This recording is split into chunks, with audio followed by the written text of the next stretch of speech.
So you're a student first, and then you are pursuing your athletic endeavor second. So a student athlete, they're not only making sure that they get the grade, because if they don't get the grade, then they don't get to play on the field or the court or what have you, right? And so when I hear students say, hey, I just want to come to college so I can play, I'm like, yeah, we want you to come to play, but you also are a student and you're a student first. And so that sometimes is a challenge, but we need all students and parents to know that if students don't make the grade and keep up the grades while they're in higher education, then they won't be playing the sport. So they're a student first and then an athlete. So that's how they become, that's how I think of student athletes.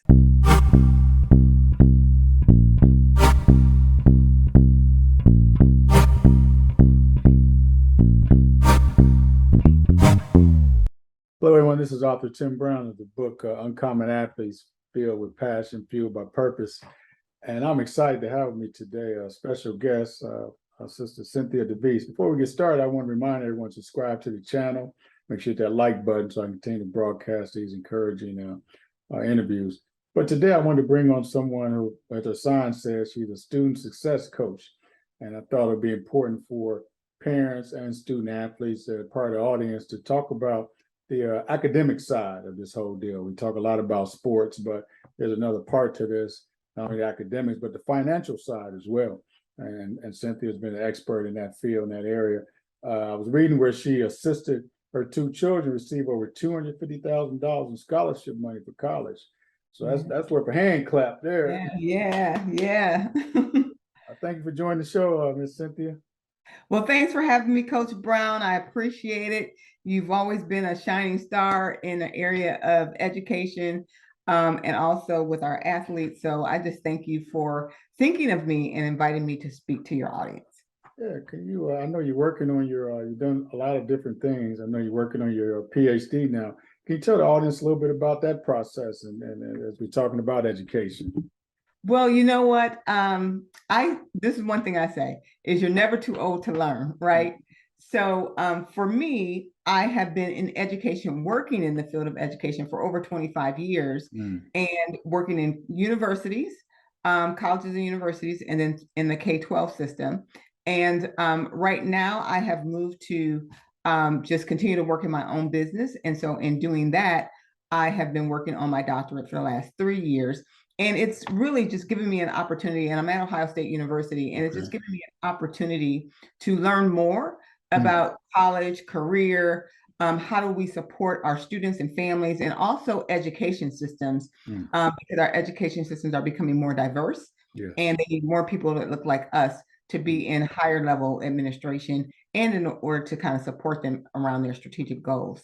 That's a great word. Thank you for doing that and stepping up to the plate, recognizing that need. Could you tell the audience a little bit about where did your heart come to serve and educate parents with college scholarship information? I know you went through the process with your children. Right. Yeah. So what I really believe happened is because I have been in higher education, working in offices of student life, supporting students who come to college. So done that for over 25 years. And I was the assistant dean of students in one of the local colleges, universities here. And so as I am working with students, getting them into college, making sure they're successful in college, making sure that they stay, right? So a lot of times when I'm working with those students, I found out that there was a struggle in paying for tuition because a college education is much more expensive than when you and I went to school, right? So if you were able to receive a Pell Grant, that covered just about all of your tuition. And now that's no longer so. And so students who qualify for a Pell Grant, that won't even pay half of their tuition now, right? So one thing I knew was important is that I would understand the game around scholarships and how I could figure out a way, figure out what the system was to be able to amass the scholarship so that it could support my own children in getting to higher education. And so that's what I was able to do. And so once I was able to do that for my own children, for our own children, then I said, well, how can I help other people take the skills and the strategies that we've used to kind of help support them in their college readiness journey? Oh, awesome. You know, when you hear that word, and I work a lot with student athletes, we throw that word around. When you hear that, when you hear the word student athlete, what does that mean to you? You know what? It is an interesting word, right? Interesting term. Yeah. Two terms, student athlete. And what I have come to understand best is in my role as an assistant dean, which Mm. means we support students when they, when they do well and when they get in trouble.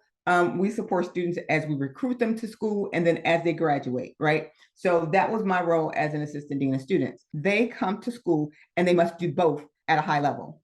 So they must be students and do well academically, and they must perform as an athlete. So as a student, you are first a student. And that's why they put the student first, right? Mm. They put the word student first. So you're a student first, and then you are pursuing your athletic endeavor second. So a student athlete, they're not only making sure that they get the grade, because if they don't get the grade, then they don't get to play on the field or the court or what have you, right? And so when I hear students say, hey, I just want to come to college so I can play, I'm like, yeah, we want you to come to play, but you also are a student and you're a student first.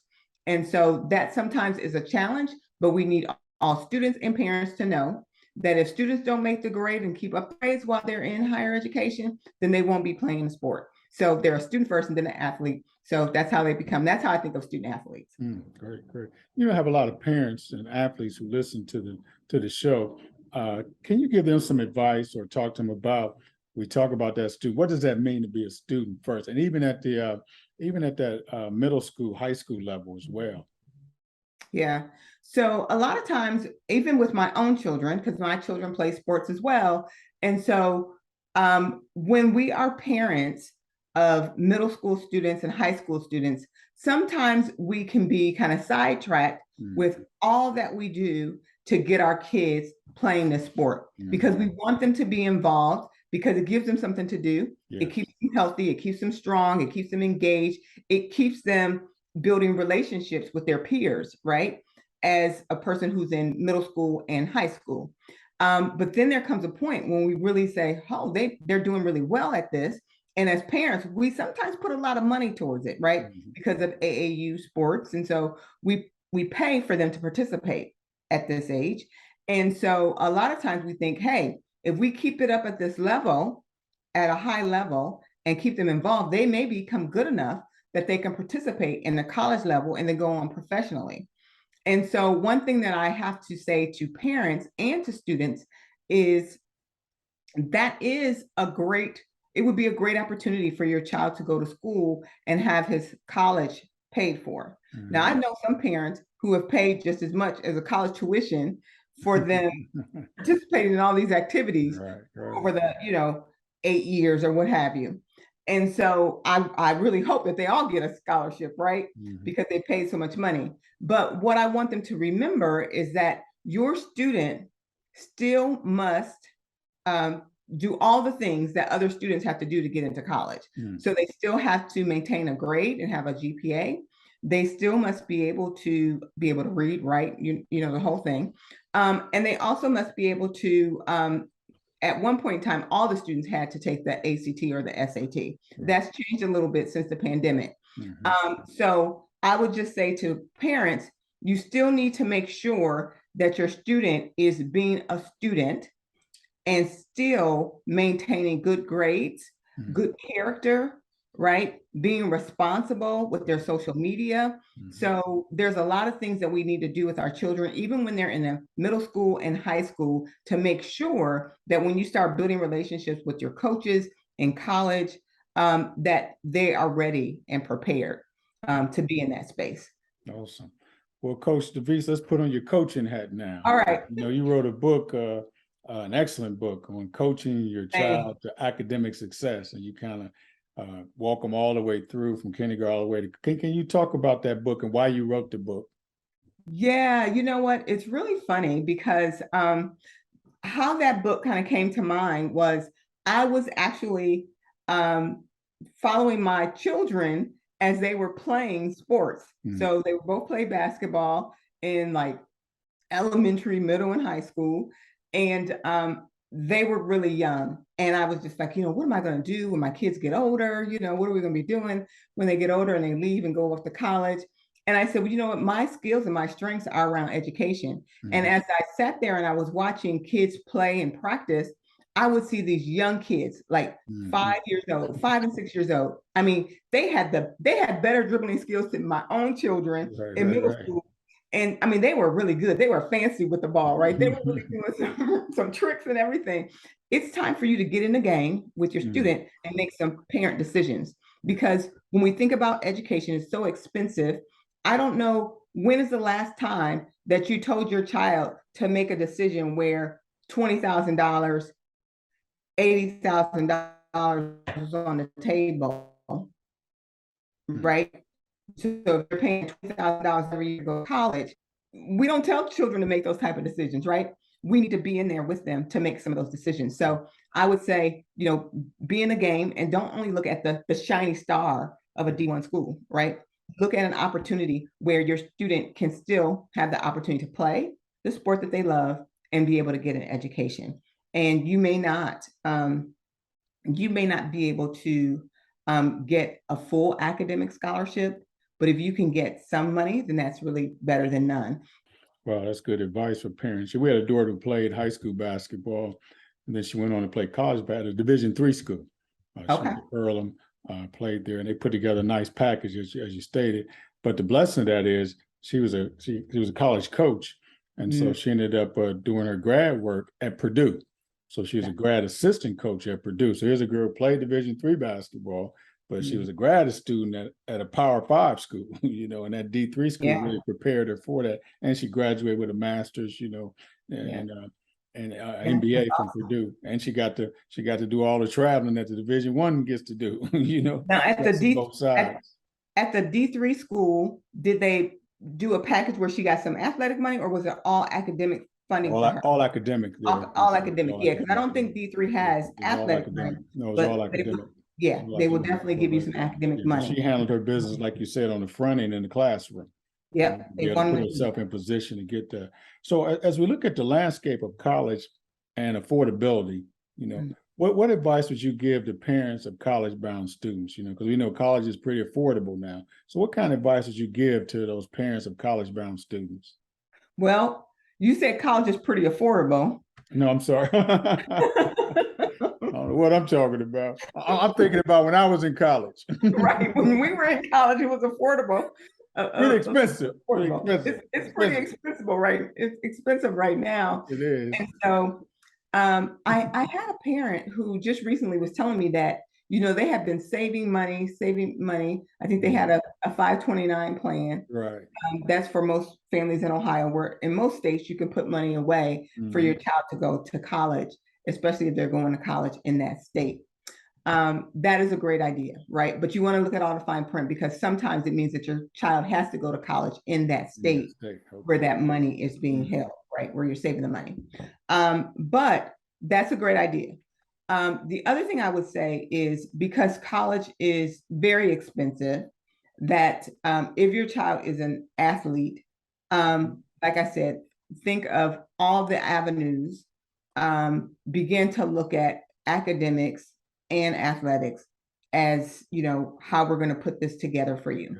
I definitely tell students, don't necessarily rule out community colleges or junior college, because that is great savings for our students.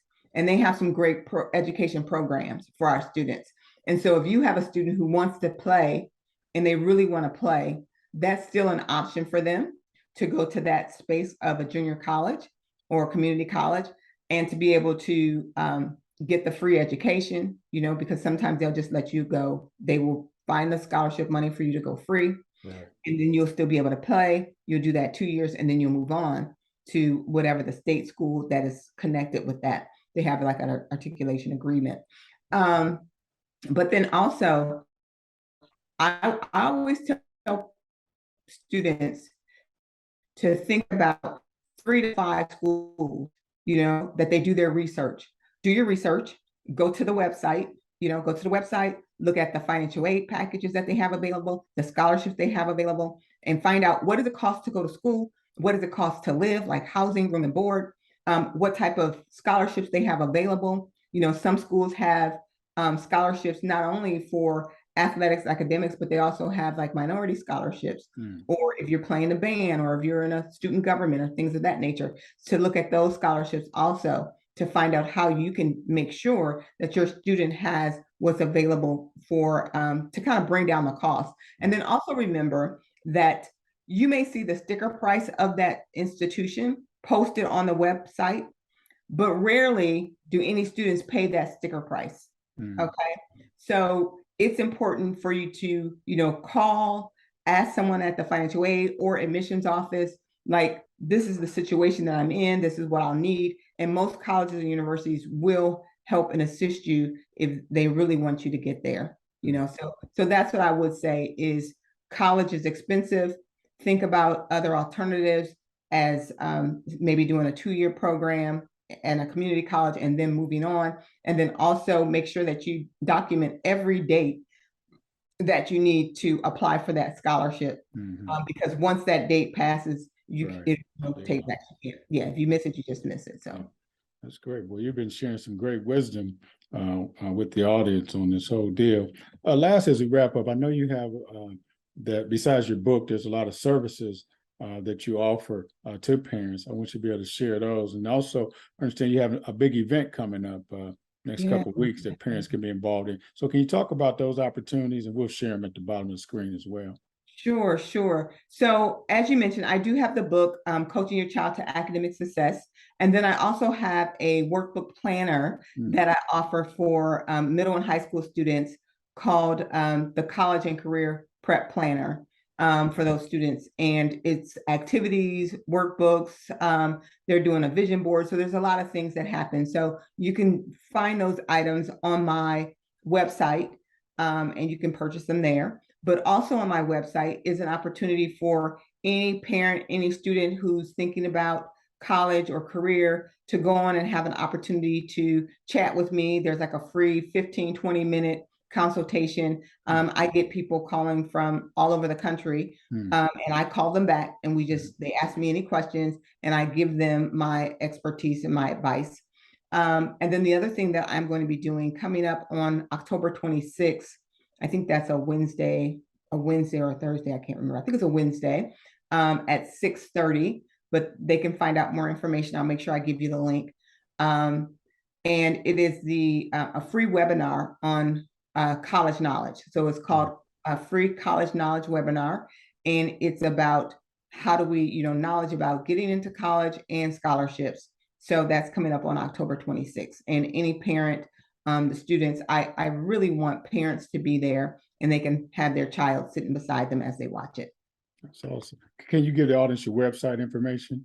Sure. So the website is thestudentsuccesscoach.com, thestudentsuccesscoach.com. And then if you go there and you can't really remember the name, you can just put in my name. It gets you to the same website, which is Cynthia DeVese, DEVESE.com. So CynthiaDeVese.com, but it is thestudentsuccesscoach.com as well.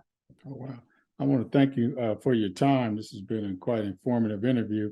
I also want to thank you for your commitment to young people. I've observed you in different venues, different areas, and watched how committed you are to young people. Another thing I want to thank you for is being able to sharing your wisdom, being willing, because a lot of times people, well, I got mine, my kids got theirs, now you go figure out how to get yours, But I want to thank you for always being open and willing to share that information. And I want to encourage the audience to go to the website. And she says a free 20-minute consultation. It might be the best 20 minutes of use of your time. And then from there, you can set up more if you need more, but at least take advantage of that opportunity and get the book.